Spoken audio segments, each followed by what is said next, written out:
Goeiedag liewe vriende, ek groet u in die wonderbare naam van ons koning Jesus. En vandag wil ek met u 'n gedagte deel, die wet openbaar sonde. Romeine 7 vers 7 sê, wat sal ons dan sê, is die wet sonde? Nee, stellig nie. Inteendeel, ek sou die sonde nie anders as deur die wet geken het nie, want ek sou ook die begeerlikheid nie geken het nie, as die wet nie gesê het, jy mag nie begeer nie. God se heilige standaard ontbloot die mens se opstandige hart. Paulus skryf vir ons in Romeine dat die wet ons nie kan red nie en ons ook nie heilig kan maak nie. In vers 7 beantwoord Paulus die vraag wat natuurlik ontstaan. Wat was dan die doel van die wet? Was dit boos? Nee, stellig nie. Die wet openbaar sonde. En as gevolg van ons sondige natuur wek dit sonde. Kom ek verduidelik. God se wet openbaar wat reg en verkeerd is. En ons sondige mense kies om te doen wat verkeerd is. Jy sien, sê net vir iemand hy mag nie iets doen nie, dan wil hy dit doen. Dit wek sonde. Sonde is 'n skending van God se regverdige standaard.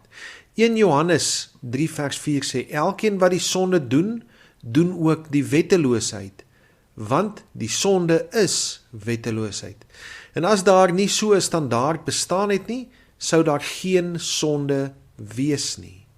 In Romeine 3 vers 20 het Paulus gesê, aangesien uit die werke van die wet geen vlees voor hom geregverdig sal word nie, want deur die wet is die kennis van sonde.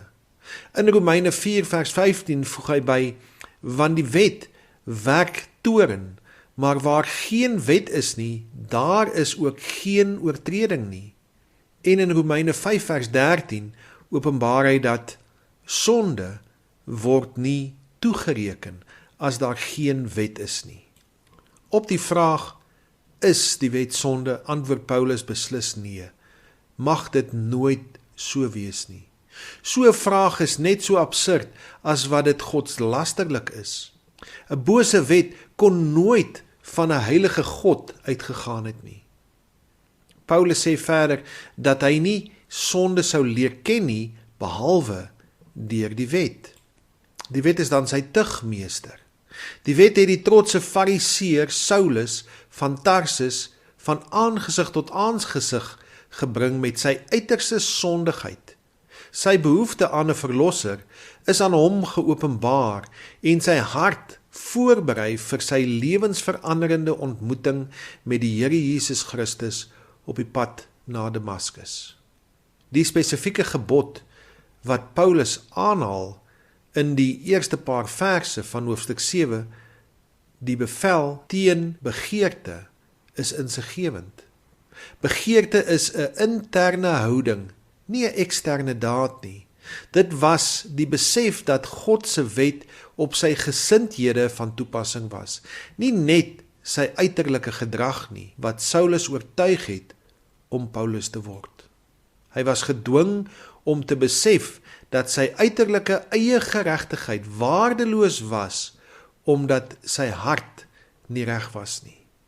En daarom skryf hy in Romeine 6 vers 17 en 18, hy sê, maar ons dank God, dat julle wel diensknegte van die sonde was. Met ander woorde, daar is 'n erkenning, maar van harte gehoorsaam geword het aan die voorbeeld van die leer wat aan julle oorgelewer is, en vrygemaak van sonde, daar is 'n sondebelydenis, het julle diensbaar geword aan die geregtigheid.